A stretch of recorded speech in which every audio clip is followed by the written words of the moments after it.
familia, es un gusto saludarles en el nombre de Jesús en esta tarde de domingo, donde preparamos y disponemos nuestros corazones para exaltar y glorificar el nombre de nuestro Rey y Señor, y también para preparar nuestros corazones, nuestras vidas, para que la preciosa semilla de la palabra del Señor sea sembrada y para que pueda fructificar al 30, al 60, al 100 por uno.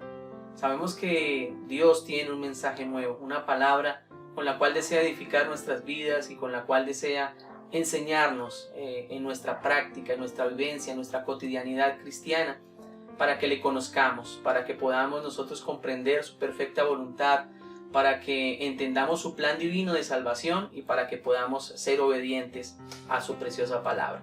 Así que muy bienvenidos, queremos saludar a todas las familias, a todos los que se están conectando en este momento, de los diferentes lugares del mundo donde nos pueden ver, ya sea en directo o ya sea aquellos que nos verán posteriormente a través de las diferentes plataformas. Queremos agradecer al Señor por ello y queremos que la bendición del Señor les alcance a todos ustedes. Así que un saludo muy especial, fraternal a todas las familias. Gracias por permitirnos llevar, ¿verdad?, este servicio hasta sus casas.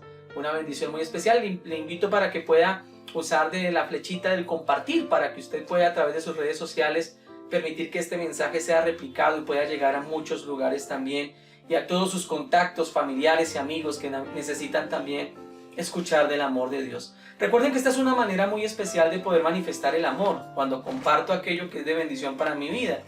A veces nosotros tenemos, ¿verdad?, en nuestra naturalidad compartir fotografías, compartir noticias, compartir chistes, pero también es muy bueno que nosotros tengamos como un principio, como algo interesante que podamos compartir también de la palabra del Señor.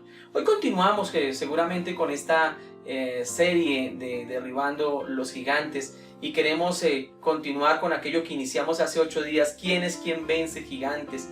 Y recordemos muy especialmente aquello que pudimos mirar por la primera carta de Juan, capítulo 5, verso 5, en donde dice la Escritura: ¿quién es el que vence al mundo sino el que cree que Jesús es el Hijo de Dios?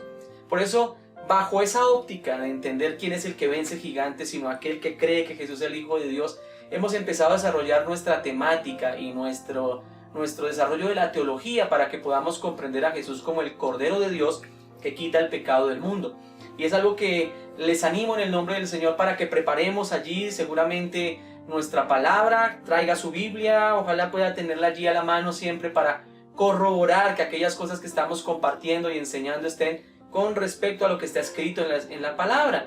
Así que mis amados, les animo en el nombre del Señor para que como los hermanos en Berea seamos disciplinados también en probar la palabra, si esta palabra es de Dios. Vamos a orar, vamos a disponer nuestros corazones en esta tarde, mientras se siguen uniendo más de nuestros hermanos y mientras siguen las familias llegando, ¿verdad?, para tomar este momento especial en la presencia del Señor. Vamos a dedicarle a Dios esta palabra, pero no sin antes poder agradecerle al Señor todo lo que han sido sus respuestas. Yo quiero agradecer al Ministerio de Intercesión, de Oración, porque de una manera disciplinada y una manera llena de amor hemos podido desarrollar durante esta semana pasada nuestros días de ayuno. Gracias porque estuvimos allí metidos todo el tiempo, ¿verdad?, en la oración, en el clamor, en la súplica. Fue una respuesta muy bonita, tuvimos tiempos de refrigerio muy especiales y podemos realmente sentir y haber visto la mano del Señor obrando a nuestro favor.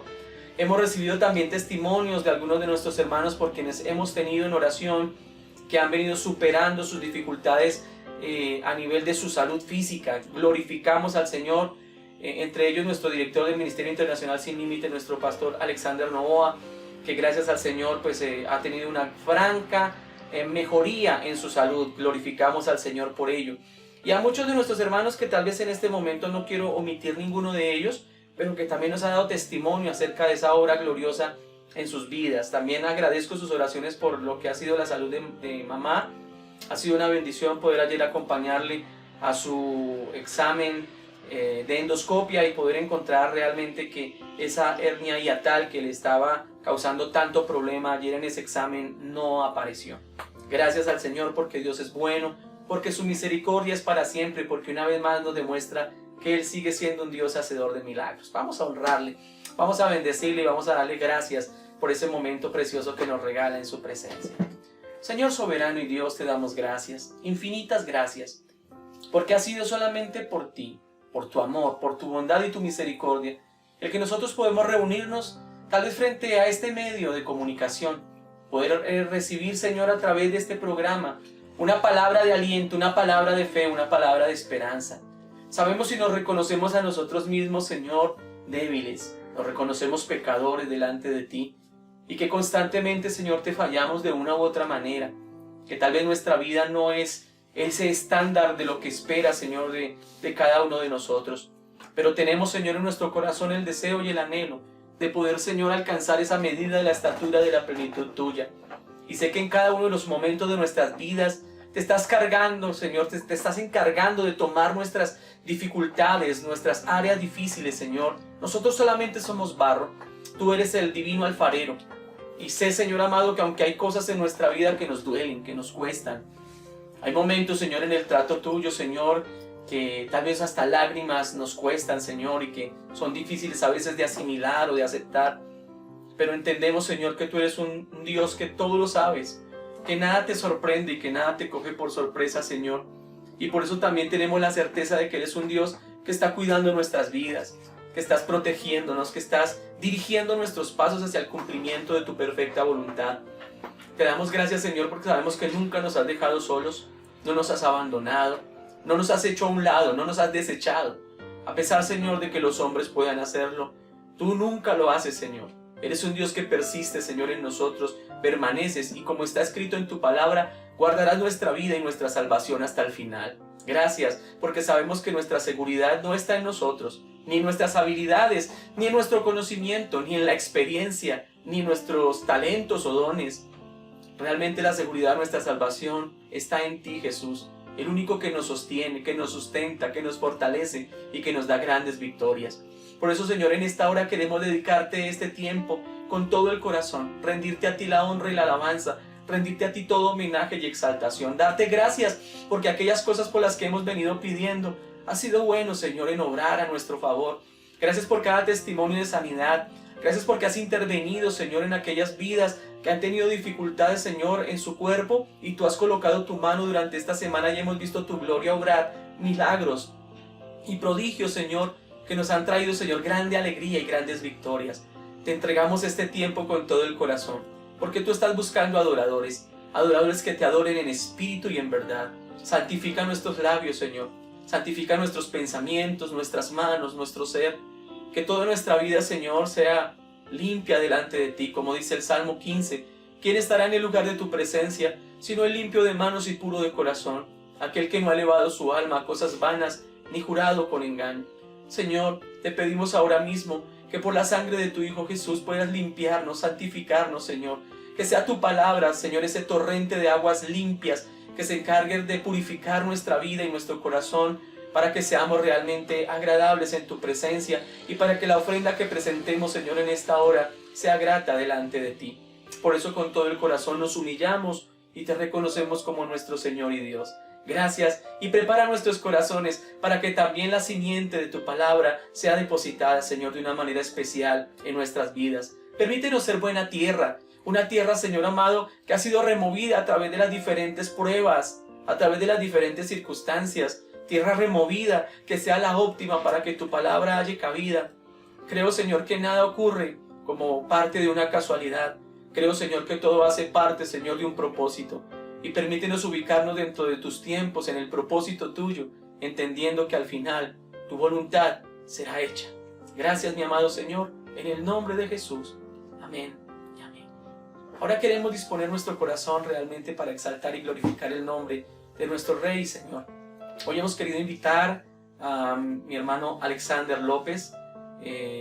Bendigo la vida de mi hermano que durante muchos años ha podido ser un fiel escudero, quien ha acompañado durante muchos momentos en este ministerio, y que también Dios le ha dado la gracia, no solamente de entonar los cánticos tradicionales o los signos de fe y alabanza, sino que también Dios le ha dado la bendición de componer también canciones para Dios. Y hoy nos va a bendecir realmente con un canto que ha sido de la inspiración del Señor a su vida y con el cual desea compartir con nosotros en esta hora. Por eso un saludo muy especial a mi hermano Alexander y pasamos realmente en este tiempo para adorar y exaltar el nombre de nuestro Señor y Dios.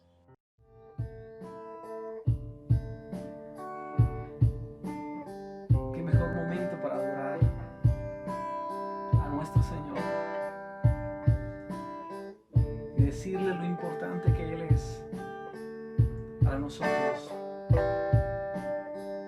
y que queremos ser adoradores. Adorarte no son solo palabras, adorarte no es solo emoción, adorarte, oh Dios, es mucho más que levantar las manos y cantar.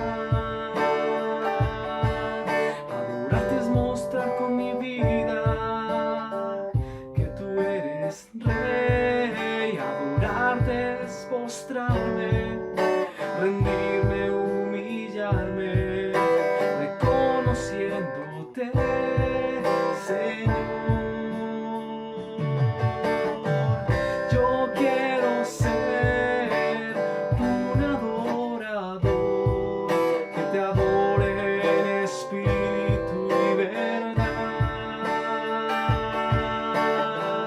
y entregar mi vida entera solo para ti, adorarte en la hermosura de tu santidad.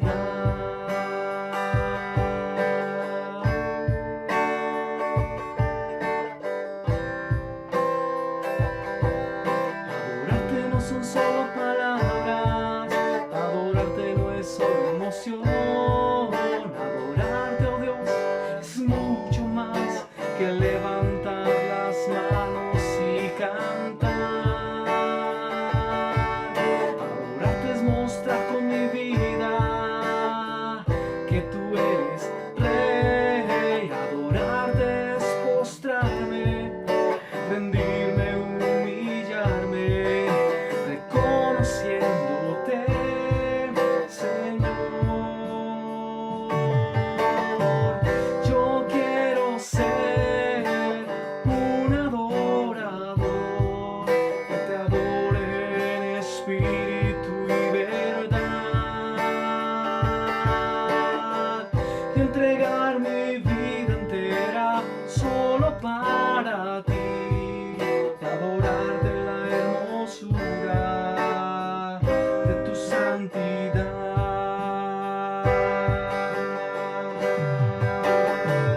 Yo quiero ser un adorador que te adore en espíritu y verdad, y entregar mi vida entera solo para ti, adorarte en la hermosura de tu santidad, y adorarte en la hermosura de tu santidad, y adorarte en la hermosura de tu santidad. Gracias, Señor, porque es nuestro deseo adorarte en la hermosura de la santidad, porque tales adoradores busca el Padre que le adoren, y lo hace en espíritu y en verdad. Eso queremos ser para ti, Señor.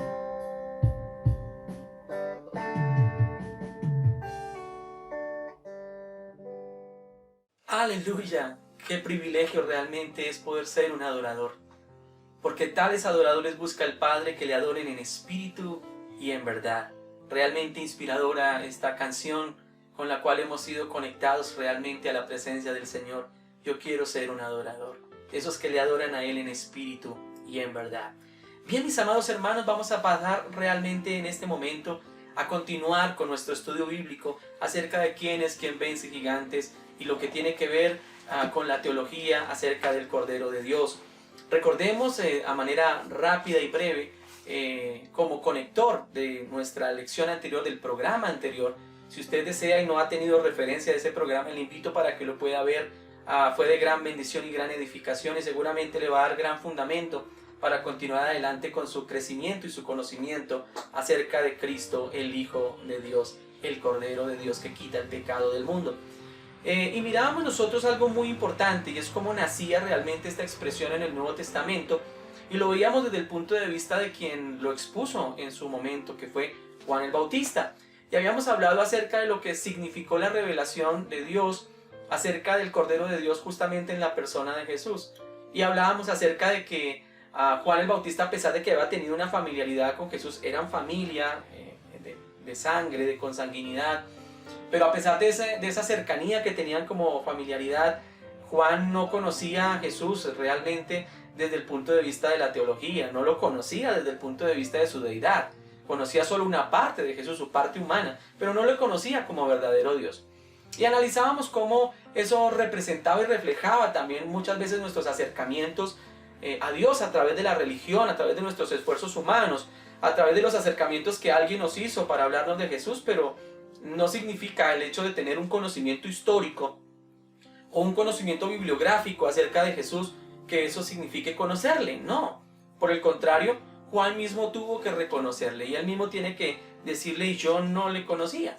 No le conocía. Él vio venir al Cordero de Dios, pero él tuvo que realmente decirlo: no le conocía. Pero una de las cosas bonitas que aprendíamos de Juan el Bautista es que como tal él entendía cuál era su misión. Su misión no era ganar discípulos para sí, ni ganar adeptos para sí, ni que tuviera un ministerio fuerte, reconocido, de multitudes, sino que el propósito de Juan realmente era predicar una palabra acerca del reino de Dios, un llamado al arrepentimiento, ejercer una labor acerca de los bautismos, pero específicamente su misión era dirigir a otros a Jesús. Y por eso él hace una aseveración total acerca de Cristo diciendo: Él es el Cordero de Dios que quita el pecado del mundo. Y él mismo tiene que decir: yo no le conocía, pero luego le vi, y luego de que le vi pude reconocer que era el Hijo de Dios. Y luego tiene que mirarlo y tiene que decirle a los fariseos, a las personas que estaban escuchando su enseñanza: Helo aquí, Él es el Cordero de Dios. Luego tiene que dirigirse a sus discípulos y a sus discípulos tiene que decirles: miren, Él es Jesús, Él es el Cordero de Dios. Y dice la Escritura que aquellos dos discípulos, viéndole, le escucharon y le siguieron. Y eso es realmente algo impactante para nosotros, y aprendíamos cómo uno de esos dos discípulos era justamente Andrés, quien luego posteriormente llevaría a su hermano Simón Pedro para convertirse también en uno de los apóstoles, a Natanael, y bueno, toda la labor que esto llevó a cabo. Así que fue muy importante encontrar cuál era la óptica de Juan y cuál debe ser la óptica que nosotros debemos tener también en este tiempo. No es dirigir discípulos ni para nosotros como ministerios, ni para las congregaciones que representamos, ni para las misiones congregacionales a través de una denominación que representemos. Esa no es nuestra misión. La misión es dirigirlos a Cristo. La misión es que la gente, los hombres, puedan ver a Jesús, el Cordero de Dios que quita el pecado del mundo. Y por eso comenzamos nosotros el desarrollo de toda esta teología bajo varios principios. El primero de ellos lo mirábamos como Él fue el Cordero inmolado antes de la fundación del mundo, y eso lo podíamos sustentar a través de Apocalipsis capítulo 13 y verso 8. Recuerde muy bien, mi querido hermano, mi querido amigo, mi querida familia, que cuando podemos nosotros observar este principio en la Escritura, vemos que la planeación de Jesús bajo el rol del Cordero de Dios no fue algo intempestivo. No fue algo que se originó en el momento de la caída del hombre, no fue algo que se originó previo al advenimiento de Jesús a la tierra, no. Fue algo que se dio antes de la fundación del mundo. Qué hermosos, y podíamos corroborarlo por la Escritura, saber que Dios no improvisa. A Dios no lo toman nada por sorpresa. Y esto era realmente muy válido. Y quiero hablarte a ti, mi querido amigo y mi querido hermano, como un principio también que debe darnos a nosotros fortaleza en nuestra fe. Esas cosas desagradables que nos pasan, esas cosas que a veces para ti o para mí pueden ser sorpresivas. Uy, yo no esperaba esto, jamás me imaginé esto. Para Dios no ha sido sorpresa, Él ya lo sabía. Él sabía acerca de tus tristezas, de lo que iba a venir. Él sabía del tropiezo, Él sabía de la decepción, Él sabía de todo el dolor que seguramente ibas a tener que atravesar. Nada de eso le tomó a Él por sorpresa. Desde antes de la fundación del mundo Él ya lo conocía. Pero lo más hermoso es que como lo conocía desde antes de la fundación del mundo, desde su propia eternidad, porque estamos aquí manifestando y dando prácticamente también una aseveración acerca de los principios, acerca de la soberanía de Dios y de la eternidad de Dios. Un Dios que no solamente es eterno, que está en todos los tiempos, sino que además conoce todas las cosas en todos los tiempos. Y qué bueno es poder entender que ese Dios omnisciente que sabe todas las cosas, sabía de ese dolor, sabía de las lágrimas, sabía de ese momento difícil. Pero el Señor ya había planeado desde antes de la fundación del mundo un plan para redención, un plan para salvación, algo que efectivamente traería salvación al corazón del hombre, que le redimiría, que le daría una mano, que lo levantaría, que lo restauraría, porque ese es el Dios al cual tú y yo servimos y amamos, un Dios que no nos desecha en medio de la soledad, que no nos aísla debido a un fracaso, que no nos aparta a causa del pecado, sino que ya de antemano había preparado todo un plan de restauración, de renovación. Se había encargado de preparar, de ofrecerse, porque podemos encontrar en el plan eterno de Dios no solamente a Dios el Padre diciendo es necesario un plan de salvación y solamente será por medio de la redención a través de un derramamiento de sangre, sino que Jesús mismo se había ofrecido: yo quiero ser el Cordero, yo quiero ser aquel que derrame la sangre. Ya desde antes de la fundación del mundo existía este principio, se había tomado esta determinación y sencillamente se esperaría en el cumplimiento de los tiempos, como está escrito por el apóstol Pablo en Gálatas 4:4, hasta el cumplimiento de los tiempos donde Jesús nacería de parte de mujer, porque lo había establecido así Dios. En el cumplimiento de los tiempos, cuando se cumplieron esos tiempos, Dios vino a este mundo nacido de mujer. Y qué hermoso es poder entender que era un plan eterno, un plan divino, y eso lo pudimos relacionar a través de esta escritura de Apocalipsis. También miramos, a manera de resumen, terminamos nuestra lección anterior viendo que Jesús representa ese animal sacrificado en Jardín de Edén a través del cual fue cubierta la desnudez de Adán y Eva, los primeros hombres.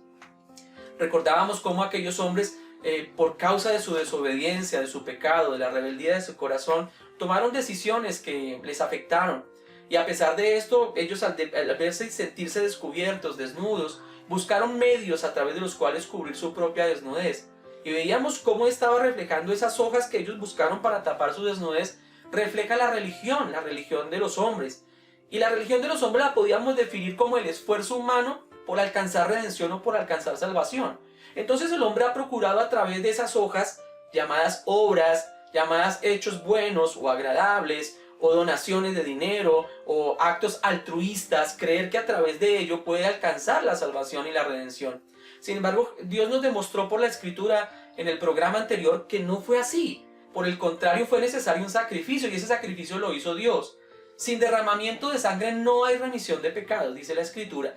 Y al no haber remisión de pecados, sin ese derramamiento de sangre, Él lo hace notorio a través de este símbolo, a través de este pasaje bíblico donde tuvo que haber un sacrificio para tomar unas pieles. Gracias a un sacrificio fue posible el que se cubriera la desnudez de los primeros hombres que habían fracasado en su intento.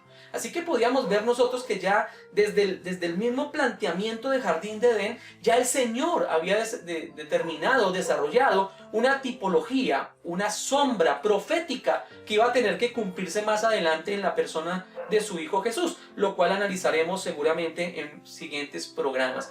Pero por ahora era poder entender que ese tipo y sombra, esa figura, estaba determinada aún desde Jardín de Edén a través de este evento.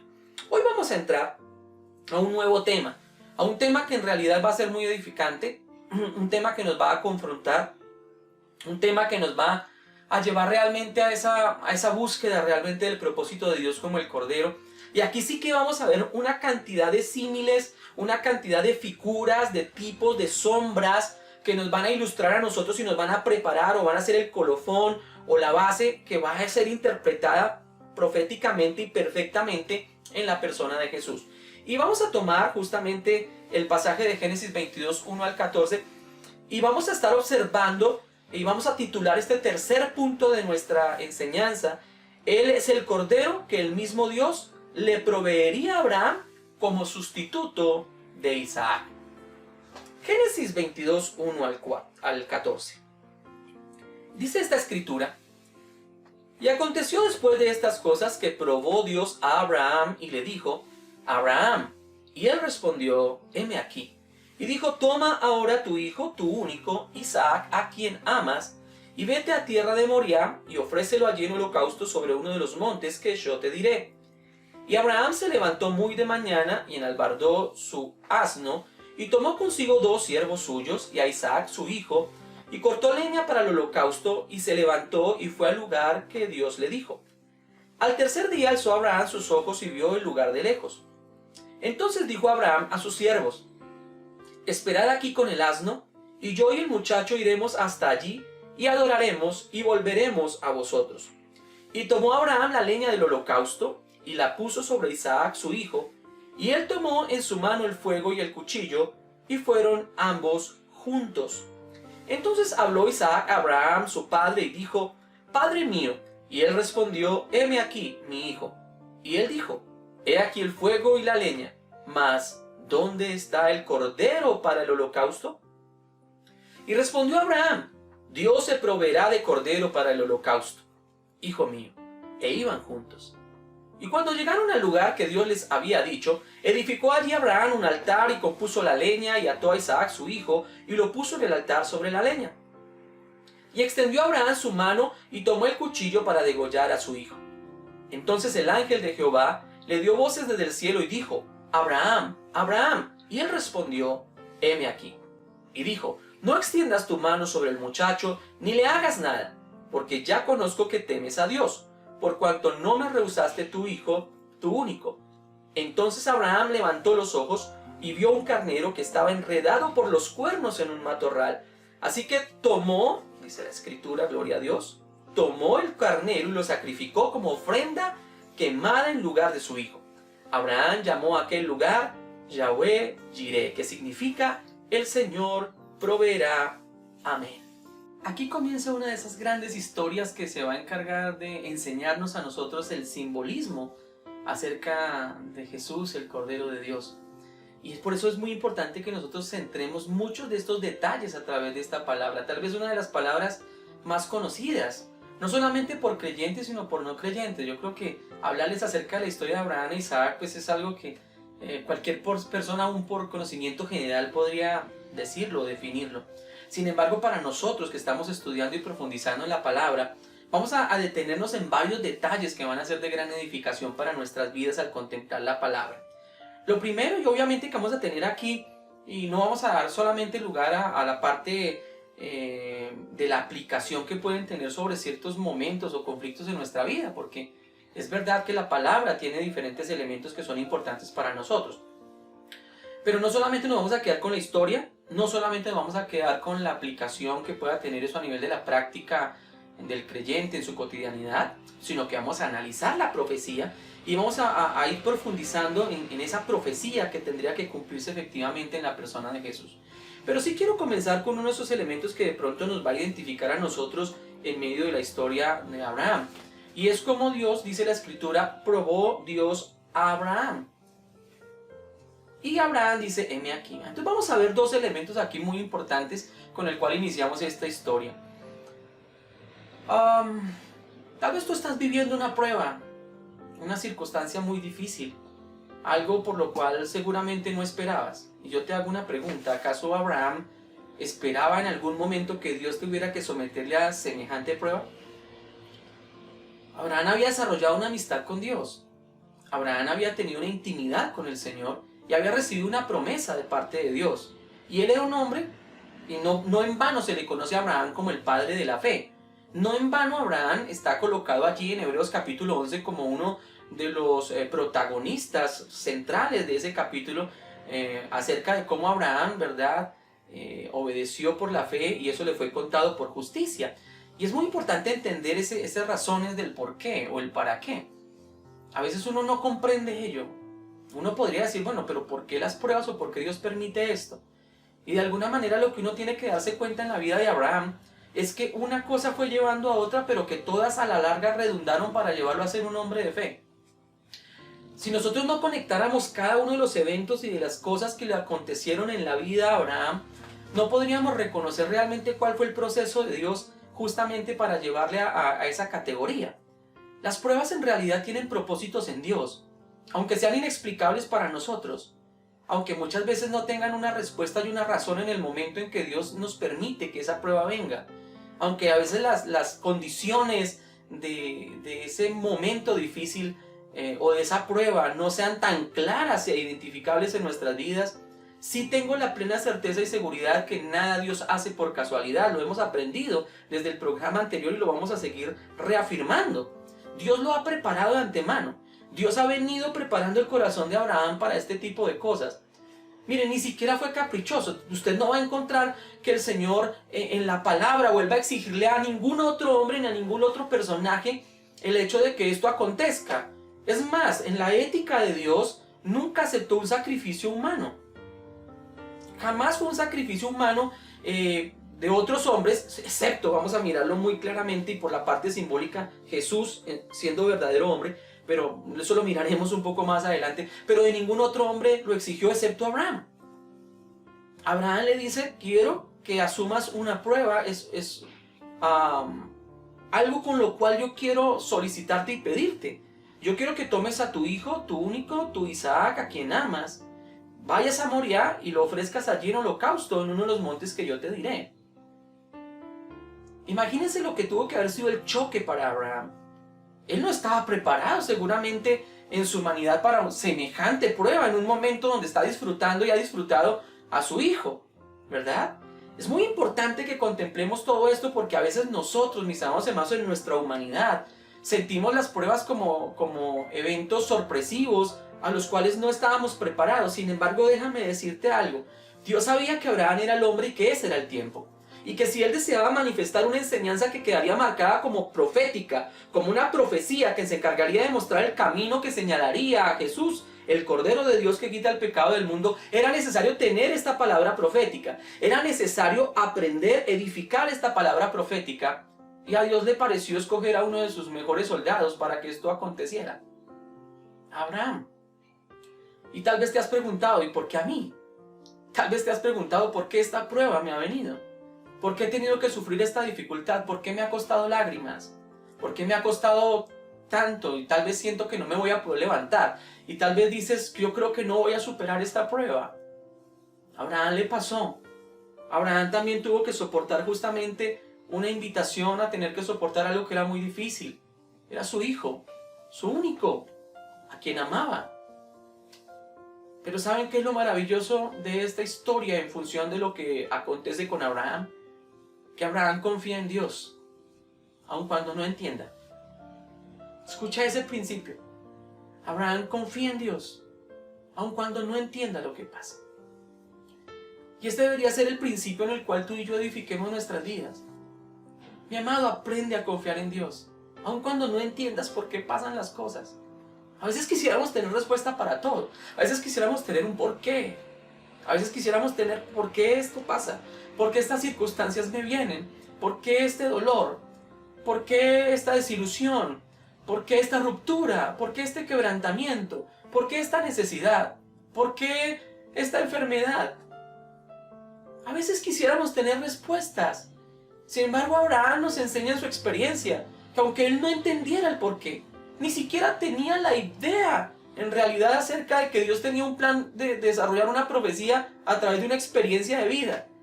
Ni siquiera recibió de parte de Dios esa instrucción. Pero sí aprendemos algo. Abraham, sencillamente, confía en Dios, aunque no lo entienda.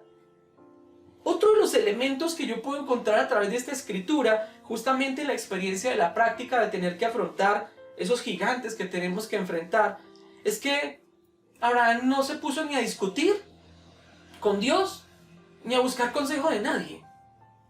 De nadie. Tú no ves a Abraham diciendo, Dios me ha pedido me ha hecho esta solicitud. Y Él quiere que yo vaya y lleve a mi hijo y lo sacrifique en un monte hacia el cual Él me dirá.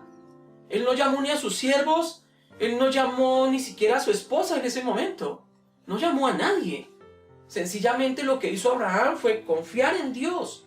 No buscó los consejos en otros. ¿Usted se imagina Abraham le hubiera ido a consultar a otros acerca de este evento?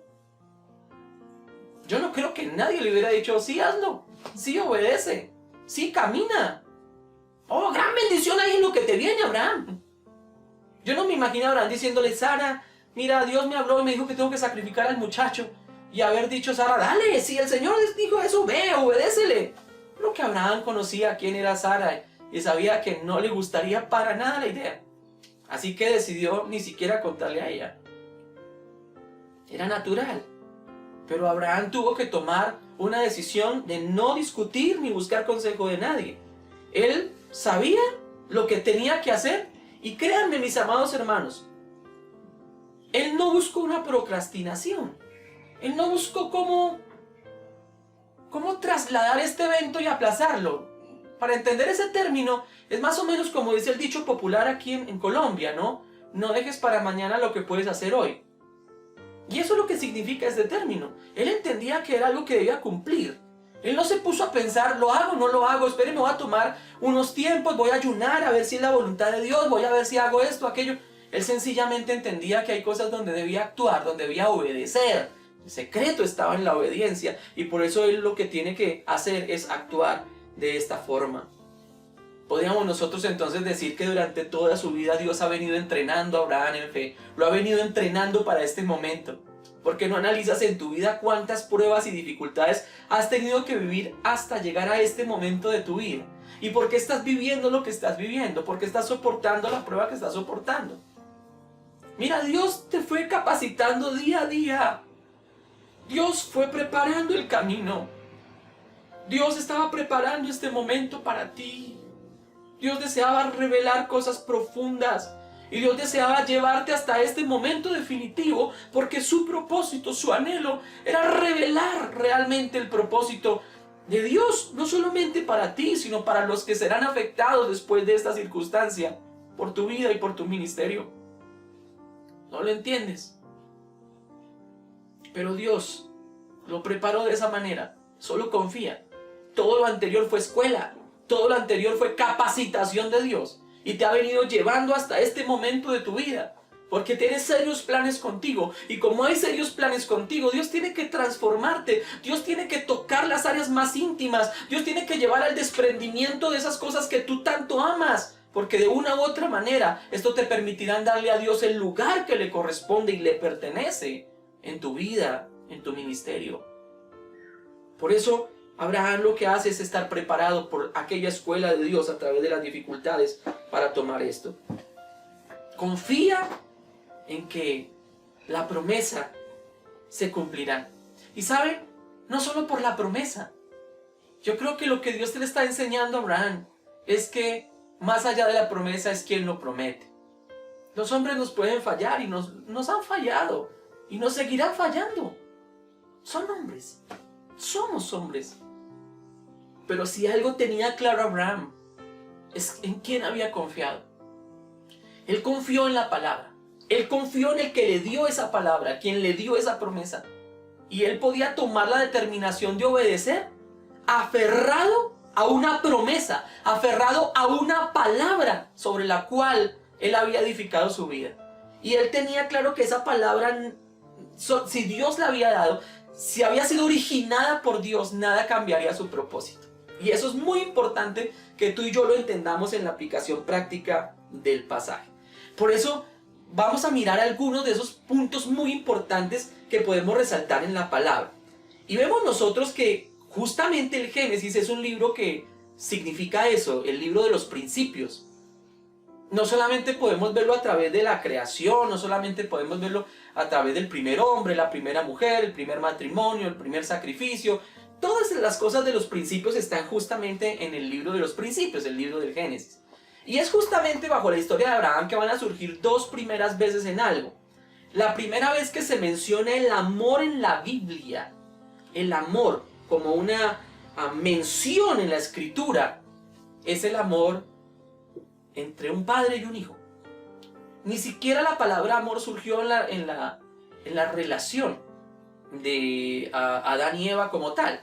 No puedes ver manifiesto realmente la palabra amor en todo lo que significó la unión de esta pareja, y no habla de eso. Sencillamente la palabra amor como algo escrito, como algo que se puede manifestar, determinar en la Escritura, aparece en esta historia de Abraham en relación a su hijo. Y es las palabras donde el Señor le dice a Abraham y le dice: tu único Isaac, a quien amas, a quien amas.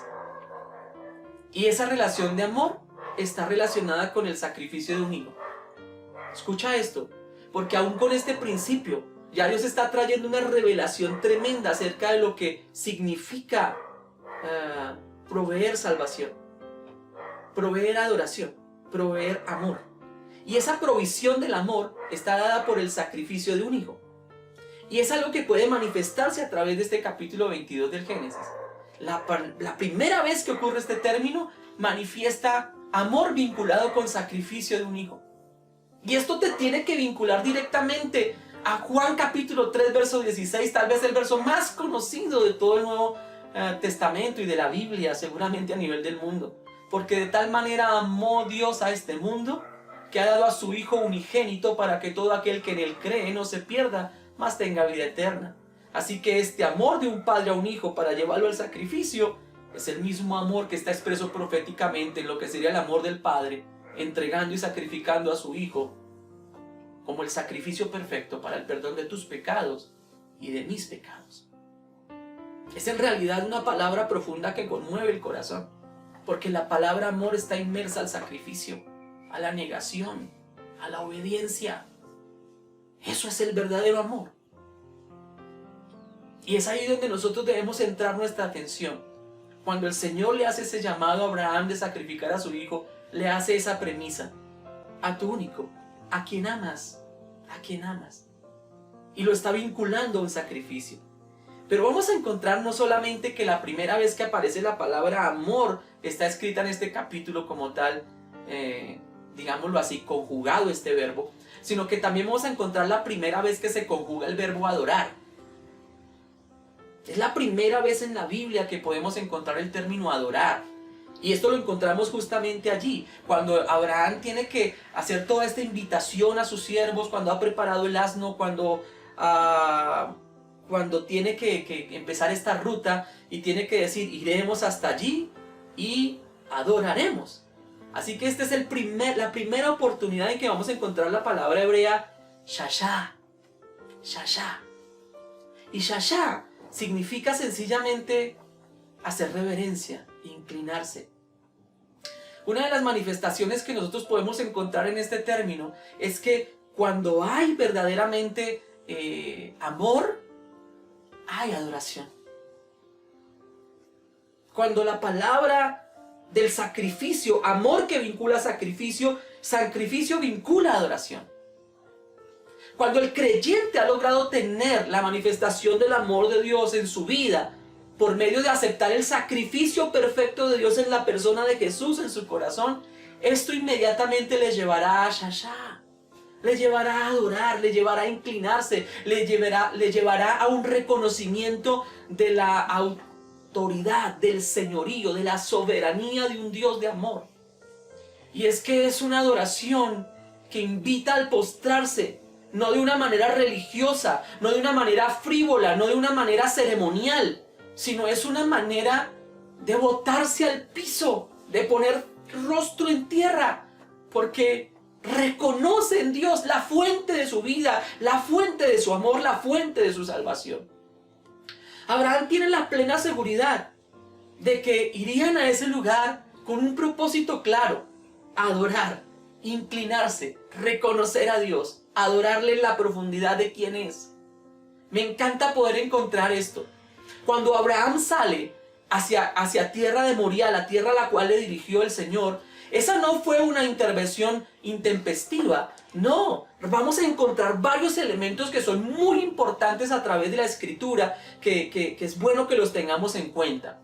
Y es que Abraham va a dirigirse justamente hasta Moría, el monte de Dios. Ese monte que por la Escritura y a través de la enseñanza de los antiguos maestros judíos podía relacionarse con la misma ciudad de Jerusalén, una ciudad que estaba situada sobre un monte. Podemos entonces mirar y observar que allí en esa tipología geográfica, algunos pueden tomar precisamente la misma escritura en la cual fue comprado el campo que David tomó y que le compró justamente a uno de sus siervos, para que allí se edificara el templo que posteriormente Salomón edificara justamente en ese lugar donde estaba esa gran piedra. Se identifica por algunos de los historiadores como ese mismo sitio donde se levantó el templo. Y podríamos de todas maneras ubicar a nivel genérico el hecho de saber que fue dirigido Abraham justamente hacia esas montañas donde fue edificada posteriormente Jerusalén y donde se edificaría el templo. Y algunos aún dicen, son más explícitos en decir que está representado seguramente allí por el monte de la Calavera.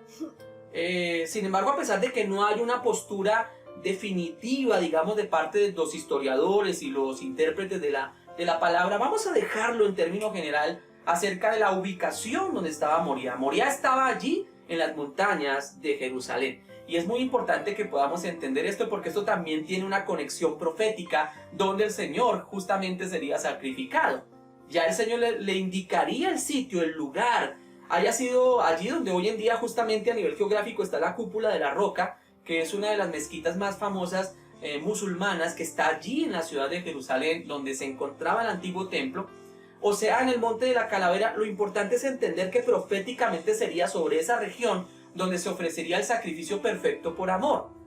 ¿Quién lo hizo? Jesucristo, justamente quien padeció fuera de la ciudad, dice la Escritura. ¿En dónde? En Jerusalén. Y eso es válido cuando lo podemos observar a través de la Escritura y a través de la historia bíblica. Ahora, me encanta no solamente denotar ello, me encanta poder entender cuando se está despidiendo Abraham de sus siervos, que les da una palabra, digámoslo, de fe y de confianza. Esto nos demuestra a nosotros claramente que Abraham no tenía su confianza puesta en el hombre, que Abraham no tenía puesta su confianza en los siervos que estaban con él, no estaba puesta en sí mismo, no estaba puesta en Isaac. Abraham tenía una fe totalmente cierta en el Dios Todopoderoso. Y hay algo que puedo notar en la Escritura. Volveremos, dice Abraham. Adoraremos, pero volveremos. Amén. ¿Qué significa ese término volveremos? Abraham había creído. Miren, nótese algo aquí tremendo. Abraham sabía que Dios era un Dios que no estaba mintiendo. Y sabía que si Dios le había hecho una exigencia de un sacrificio, el sacrificio se iba a dar. Se iba a dar. Y vamos a encontrar seguramente dos interpretaciones acá a través de esta escritura. Número uno, pudo haber tenido Abraham la idea de entender que para Dios no hay nada imposible. Nada imposible. Pero saber que nunca había ocurrido una resurrección. Jamás le había ocurrido. No hay una sola referencia de que antes de esta escena del sacrificio de Isaac por parte de Abraham hubiese un antecedente de una resurrección. No. Pero Abraham sabía y había creído una palabra, y había creído a quien dio esa palabra. A quien dio esa palabra específicamente. Le había creído a Dios. Y eso estaba escrito ya por allá en Génesis 21, verso 12. Donde la palabra dice de una manera explícita: en Isaac te será llamada descendencia. Es decir, Abraham, cuando llega a este momento donde va a ser probado, ¿a qué se aferró él? Aleluya. Se aferró a una promesa. Y se aferró en creerle a quien le dio esa promesa. Y él dijo: sé que con seguridad su promesa se cumplirá. Por eso cuando él dice volveremos, está diciendo: yo no sé qué va a hacer Dios. Yo no sé si el sacrificio se va a hacer, porque sé que Dios no toma esto en juego. No es que Dios vaya a decir: ay, no, se me ocurrió caprichosamente hacer esto sin propósito y sin objetivo. No, Abraham sabía que Dios era un Dios celoso, que era un Dios fuerte, que era un Dios soberano, y que si le había hecho una demanda de un sacrificio, el sacrificio debía hacerse. Y podía hacerse a través de algo real, donde él quitara la vida de su hijo y se la ofreciera a Dios en derramamiento de sangre. O Dios proveerá, algo hará. Pero con seguridad, si es la primera, Dios resucitará a Isaac. Nunca ha habido un antecedente, pero Él todo lo puede. Aleluya, Él todo lo puede. Tal vez sobre cualquier circunstancia de prueba que estás viviendo ahora, y estos gigantes que te han amenazado y que te han golpeado y que te han hecho creer que nunca más serás y que nunca te podrás levantar, aférrate no solamente a la palabra que Dios te dio, no solamente a la promesa que Dios te dio, aférrate a quien te dio la promesa. Esa promesa no vino de un hombre, esa promesa no vino de ningún ser humano imperfecto, de un hombre que cambia, de un hombre que se muta y que hoy piensa una cosa y mañana otra. Viene esa palabra de la fuente de toda inspiración y sabiduría, que es el mismo Dios. Él te dio una palabra y ciertamente subirás, y en esa relación de amor seguramente habrá un sacrificio, pero tendrás la seguridad de que volverás, y volverás con gozo y alegría, viendo el resultado y el propósito por el cual Dios te permitió tal sacrificio. Amén, amén. Abraham fue con la plena seguridad de que Dios haría algo. Dios hará algo. Y cuando él toma esa actitud, él sabía que Dios no fallaría su palabra. Dios dijo: de Isaac, de su descendencia. voy a ser una nación grande. Y eso, mis amados, realmente representa para nosotros una firme esperanza.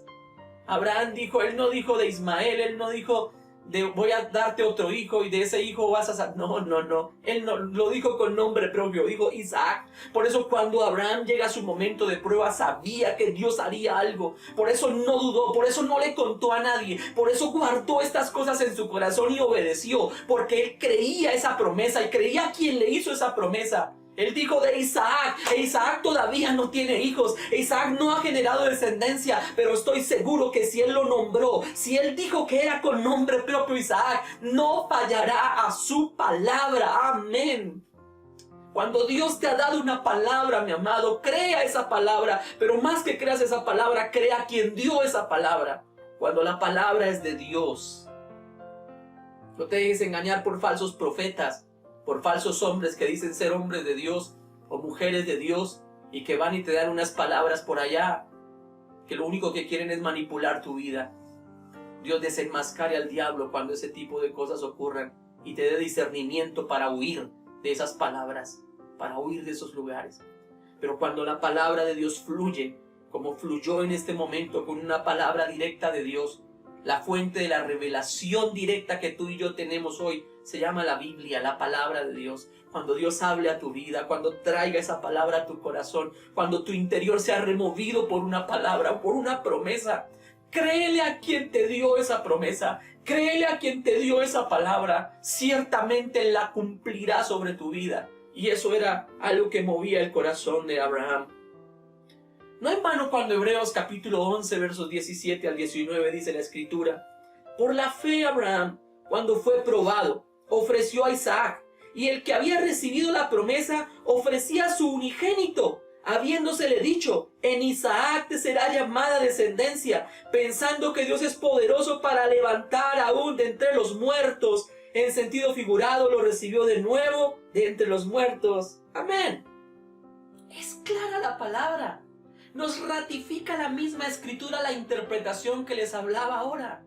No fue una invención mía creer que sencillamente Abraham esperaba que el sacrificio no se diera. No, él estaba firme en saber que aunque tuviera que sacrificar a su hijo, le resucitaría. Eso dice justamente el escritor a los Hebreos. Es la definición clara de saber que él creía esa palabra. Podía resucitarle. Podía resucitarle. Él sabía que todo era posible para Dios, que Dios no era mentiroso, que aunque no hubieran precedentes de haber levantado a alguien entre los muertos, Dios era capaz de hacerlo. Así que, mis amados, bajo todas estas premisas, Abraham toma la leña del holocausto y la pone sobre Isaac, su hijo. Miren lo maravilloso. Subiendo hacia Moría, lo que hace el padre es tomar la leña y colocarla sobre su hijo. Tremendo esto, porque aquí hay un simbolismo profético.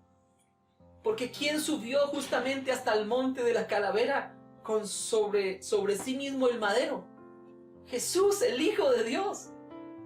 El Padre había determinado que este castigo, de lo cual hablaremos posteriormente en siguientes programas, acerca de todo el cumplimiento profético de este sacrificio de Cristo como el Cordero de Dios, pero ya estaba aquí, en esta palabra revelado, que Él llevaría sobre sus hombros el madero. Y está representado en Isaac. E Isaac, dice la Escritura, que él pudo tomar entonces esa leña sobre su hombro. Y eso, mis amados hermanos, debe darnos la plena garantía de ver cómo Dios, de una manera simbólica, profética, está colocando como tipo y sombra lo que ocurriría en el cumplimiento de los tiempos en esta palabra. Ahora hay otra cosa interesante que vemos en esta enseñanza. Dice que Abraham toma en su mano el fuego y el cuchillo. Y tomé una frase de Charles Spurgeon, príncipe de los predicadores, siglo XIX, a quien bendigo de todo corazón sus enseñanzas, su palabra. Charles Spurgeon dijo una frase que la he extractado para esta enseñanza. Y dice: la incredulidad deja el cuchillo en la casa, pero la fe genuina se lo lleva. Lo reitero, La incredulidad deja el cuchillo en la casa, pero la fe genuina se lo lleva. Cuando pensaba en esto tenía que decir, si fuera yo quien tuviera que sacrificar a mi hijo, yo creo que hubiera dejado adrede el cuchillo y hubiera llegado allá. Ay, Señor, yo tenía la intención de sacrificarlo, pero se me olvidó el cuchillo. Pero saben, esas palabras de Spurgeon tocan mi corazón. La fe genuina lleva el cuchillo. La fe genuina lo lleva. Cuando tú has tomado realmente tu confianza y tu seguridad en Dios, no escatima nada, por doloroso que sea. No encuentra excusas, no encuentra justificaciones. Sencillamente obedece.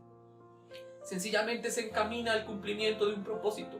Y sencillamente aprende a inclinar su rostro, a tomar con obediencia todo lo que Dios ha dicho y encaminarse hacia el lugar donde Dios le ha dicho. Así que es muy importante entenderlo, mi amado. Cuando Dios te ha dado instrucciones, cuando Dios te ha invitado a ejercer un sacrificio, a que tomes determinaciones, decisiones en tu vida, cuando tengas que tener que pasar la prueba, ve con el cuchillo, no te preocupes. Y lo hablo figurativamente, ¿no? No quiero que vayas literalmente con un cuchillo. Ay, el Señor quiere que yo me rebane la... No, nada de eso. Estamos hablando de la manera como Dios desea, de alguna manera que entendamos su palabra, que lo entendamos con sabiduría, atendamos a su voz. Otra cosa que resalto en la Escritura es que hay una redundancia en el escrito cuando dice, y fueron ambos juntos. Estas redundancias en la palabra lo que hacen es colocar un acento sobre algo. Y lo que realmente significa en este pasaje es que tanto Abraham como Isaac estuvieron de acuerdo. Yo quiero resaltar algo muy interesante. Y esto es muy interesante porque nos va a cambiar un poco el concepto que nosotros traíamos acerca de este capítulo. Para la mayoría de comentaristas judíos antiguos, de la historia antigua, para este momento de la historia bíblica, Isaac ya es un hombre, un joven de un poco más de 30 años. A nosotros en la escuela dominical nos han vendido la historia de un Abraham con un niñito por allá de 8, 10, 12 añitos y se lo llevó por allá y el muchachito por allá sencillamente bajo su estricta obediencia pues fue y no podía hacer nada y Abraham lo amarró y todas estas cosas. No. Para la mayoría de comentaristas antiguos es evidente que Abraham era un hombre ya que superaba los 30 años. Es decir, que ya tenía el ejercicio también de su voluntad. Ya era un hombre que podía ejercer resistencia. Pero me encanta encontrar en la palabra, y esto va a ser significativo también a nivel de la profecía bíblica, porque ambos juntos fueron. Amén. Es decir, tanto el Padre como el Hijo estaban de acuerdo con hacer la voluntad de Dios. Tanto Abraham como Isaac estaban de acuerdo en que tenía que ejercerse esta labor. Y hoy en el nombre de Jesús quiero decirles que proféticamente tanto el Padre Dios como Jesús, el Hijo de Dios, se habían puesto de acuerdo en la eternidad, como le explicamos en el programa anterior. Había sido en común acuerdo. Es necesario un sacrificio. El sacrificio será de esta manera. Y Jesús dijo, estoy de acuerdo y yo seré el sacrificio. Isaac tomó también bajo el libre designio de su voluntad el hacerse participante de este sacrificio por voluntad propia. No opuso resistencia. Estaban de acuerdo. Estaban totalmente de acuerdo. Por eso, mis amados, cuando podemos encontrar este principio, sabían que el sacrificio se iba a dar, aunque Isaac no conocía en este momento la profundidad de ese principio, todavía no. Por eso viene la pregunta de Isaac, ¿dónde está el cordero? ¿Saben?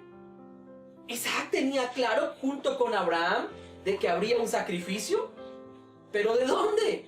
Él llevaba el fuego, llevaba el cuchillo, llevaba la soga, se llevaba la leña, pero bueno, ¿y el cordero? ¿Saben? Esta es la misma pregunta que ha estado rondando a la humanidad desde los tiempos antiguos. ¿Y dónde está el cordero que quita el pecado? ¿Dónde está el cordero del holocausto? Ya hablaremos en siguientes programas acerca de lo que es la expiación y lo que es el holocausto. Prepárense porque tenemos realmente también mucha luz a través de la palabra en medio de esa enseñanza. Pero ahora hay un holocausto. Este holocausto ya era una tradición, era una costumbre. Esto se venía ofreciendo por las generaciones anteriores. Esto no era nuevo. Esta circunstancia del sacrificio y del derramamiento de sangre no era algo que se estaba innovando en este capítulo. Era una práctica. Isaac era consciente de ello. Y por eso Isaac pregunta: ¿y dónde está el cordero?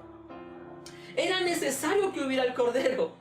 Esa pregunta que se han hecho las generaciones se la hizo Abraham. Esa misma pregunta se le han hecho las generaciones en la ley. Se la hicieron en el tiempo de los jueces, en el tiempo de los reyes, en el tiempo de los profetas. Solo pudo entenderse y solo pudo comprenderse. Y solo hubo respuesta, mi querido amigo y mi querido hermano, hasta el momento en que en Juan 1:29 Juan el Bautista dice: ¿cuál es la pregunta de la historia? ¿Dónde está el cordero? Y Juan tiene que contestar: he aquí el cordero. La pregunta más grande de la historia. La pregunta más grande que se hacían de generación en generación cada vez que debía haber un sacrificio. Solamente recibió su respuesta aquí. Esa respuesta que un día en la persona de Jesucristo se hizo real y magnífica. Por eso en el nombre de Jesús podemos tener que aquello que estaba escrito en Juan 1:29 sería una realidad. He aquí el Cordero de Dios que quita el pecado del mundo. ¿Qué hace entonces Abraham? Abraham edifica allí un altar. Él compone la leña y ata a Isaac. ¿Saben? Veo en Isaac un hombre mayor, con voluntad, sometiéndose al Padre, sometiéndose voluntariamente. Él pudo haber huido, él pudo haber empujado a papá, él pudo haber corrido ladera abajo, bueno, tantas cosas. Sin embargo, voluntariamente se ofreció como Cristo voluntariamente se ofrecía por nosotros. Dese cuenta también la imagen, la figura profética representada en Isaac.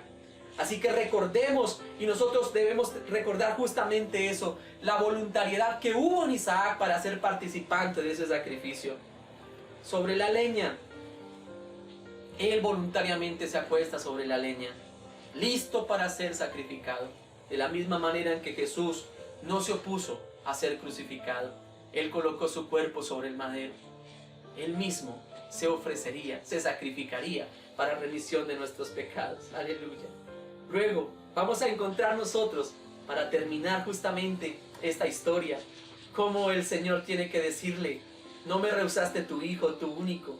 Entonces lo que hace el Señor es proveer un sustituto, y lo vas a poder encontrar allí en esta historia. Entonces el Señor le dice: detente, Abraham. Abraham ya está allí en el altar, ha sido amarrado Isaac, toma el cuchillo, va a degollarlo como se hacía con el cordero.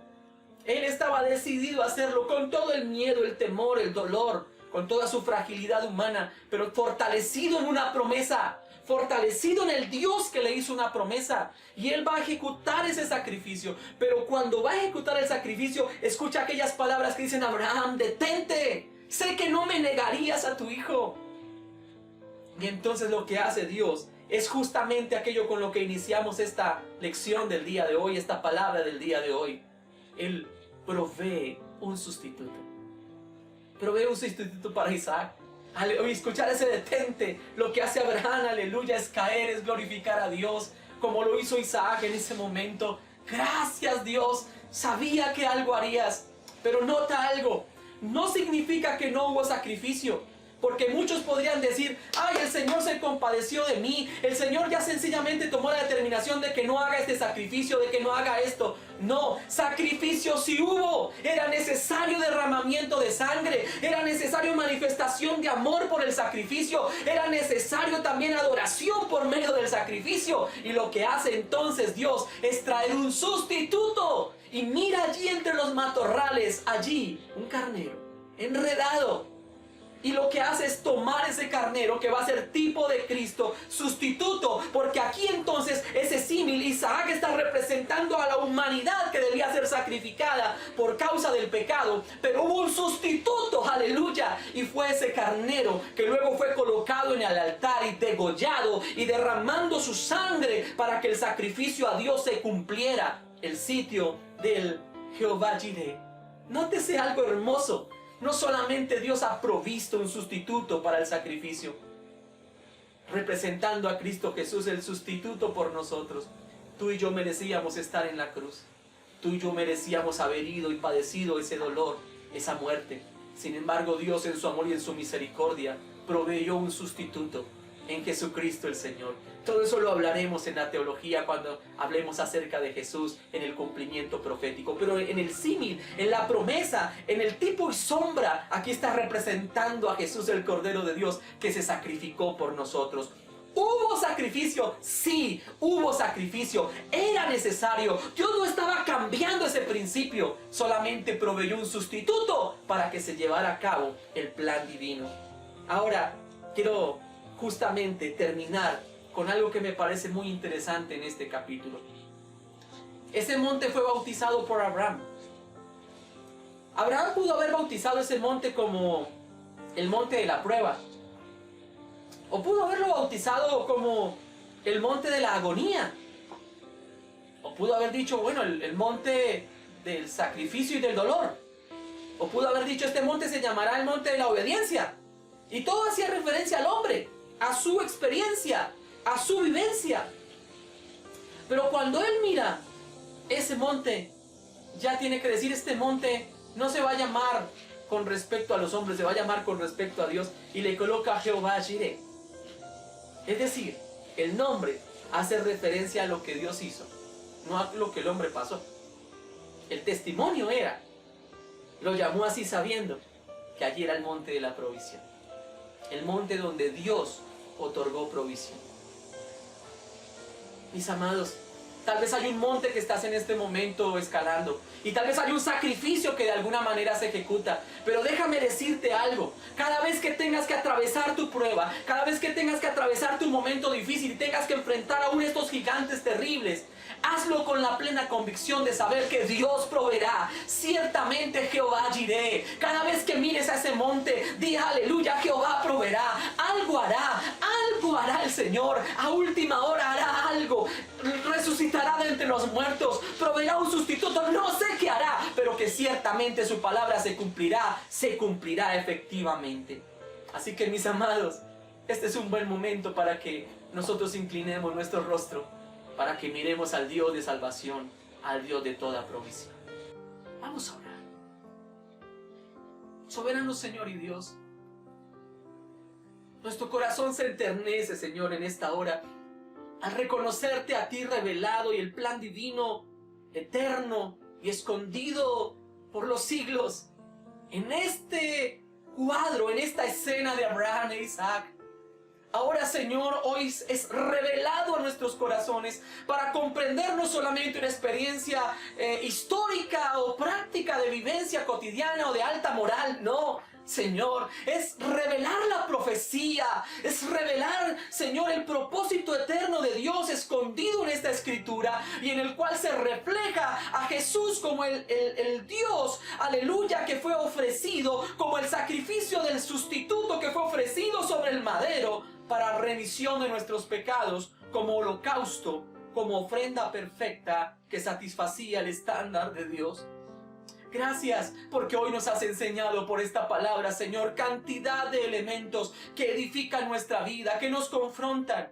Pero ayúdanos a entender en medio de nuestra humanidad, de nuestra debilidad, en medio de nuestra tristeza o nuestro abatimiento, en medio de la prueba, Señor, que tú eres un Dios que todo lo tienes bajo control, que nada te toma por sorpresa y que cuando tú nos has llevado, Señor, a esa prueba, tú no quieres que miremos el monte como el monte de la prueba, sino que aprendamos a mirar como Abraham y decir, no se llamará el monte de la prueba, se llamará el monte de la provisión de Dios, aleluya, porque a través de la prueba que estamos viviendo o estamos pasando, Dios revelará su gracia, Dios revelará su poder, Dios nos levantará, Dios nos edificará, Dios fortalecerá nuestra fe, Dios nos encaminará al cumplimiento de su propósito eterno. Nada detendrá la obra perfecta de Dios, ciertamente se cumplirá y le veremos y le glorificaremos y le honraremos, le adoraremos, nos nos inclinaremos ante tu presencia y diremos allá,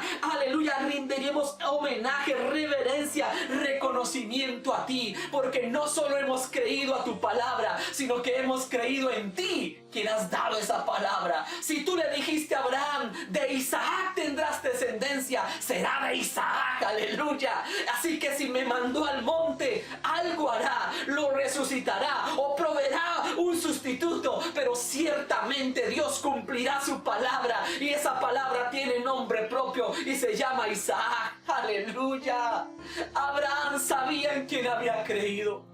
Ahora, Señor, enséñanos a confiar completamente en ti, a creer en tu palabra y en tus promesas. Y aunque las cosas sean adversas, aunque los vientos, Señor, parecieran ser implacables, aunque quisiéramos a veces desistir, aunque quisiéramos botar la toalla, aunque quisiéramos huir, aunque quisiéramos dejar el cuchillo en casa, Señor, yo quiero tomar todo lo que me has exigido y caminar hacia el monte tuyo y encaminarme hacia el propósito tuyo, siendo, aleluya, sabio y entendido como lo fue Abraham, de entender, aleluya, que tú eres fiel a tu palabra y que la cumplirás. Gracias porque nos enseñas y nos edificas hoy por tu palabra y nos permites contemplar, Señor, tu voluntad a través de ello y el sacrificio de Cristo de una manera profética, provisto allí, Señor, a través del sacrificio, a través de este momento de prueba en la vida de Abraham. Gracias por hablar a nuestros corazones y a nuestras vidas en este día. Nos levantamos en el nombre de Jesús y creemos, Señor, que nuestra vida se afirma en tu palabra y en tus promesas, en el nombre de Jesús. Amén y amén. Un abrazo muy especial para todos mis amados hermanos, mis amigos, mi familia para Dios. Esta es una palabra que realmente conforta nuestros corazones, que nos ayuda, nos fortalece, nos anima. Y creo que los mejores tiempos de tu vida están por venir. No quedarás para siempre en prueba. Dios ya ha provisto para nosotros un excelente sacrificio, el mejor de todos, el perfecto, el que cumplía el estándar de Dios, Jesucristo el Señor. Así que toma aliento tu corazón con estas palabras, levántate y créele a Dios. Créele al Señor. No llames más esta prueba como el monte de la prueba. Llámalo el monte de la provisión de Dios. Que Dios les bendiga de una manera poderosa, mis amados hermanos. Y recuerda siempre, confía en el Señor a pesar de las circunstancias. Mi familia para Dios. Tu familia.